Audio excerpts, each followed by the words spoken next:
Hello everyone, my name is Sarah Madore. I want to thank you all for listening today. Approximately 500,000 people use sign language as a form of communication. Over 1 million people over 5 years old are deaf. Deafness affects their hearing, which may not allow them to communicate effectively. The deaf person's main form of communication is sign language. Communication is not just verbal communication, it can also be nonverbal as well. Today, I would like to inform you of my own model of communication that focuses on the nonverbal sides of things. First, let's get a better understanding of the meaning of communication. Communication is a process of signaling nonverbal or verbal signs or symbols to oneself or many people to exchange information effectively. There are 5 forms of communication. There's interpersonal, intrapersonal, group, mass, and public communication. These forms vary in the number of participants there are, channels used, and context. To get a better idea of how communication works, there are 3 models of communication.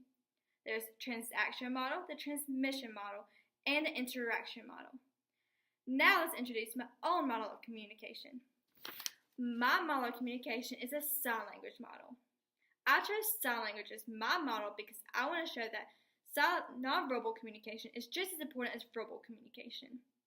Even though there are many people who use verbal communication, the hearing impaired people need a way to communicate also. In my model, the sender and the receivers are all hearing impaired. The sender uses sign language to send a message to the receivers. The sender encodes the thoughts into hand expressions, while the receivers decodes the hand expressions into thoughts. By smiling or just a thumbs up, the receivers can send feedback to the sender. This process is a continuous cycle between the hearing impaired sender and receivers. Let's talk about how noise can affect how effectively sign language is being communicated to the receivers. Noise is anything that interferes with a message being sent between 2 participants in a conversation. Many people associate the term noise as something that makes sounds. To my understanding, noise can just be anything that interferes with the communication process. In the sign language model of communication, someone can interfere with people's sight so they cannot see the person's hand gestures. So the person doing this sign language does not communicate effectively to the senders.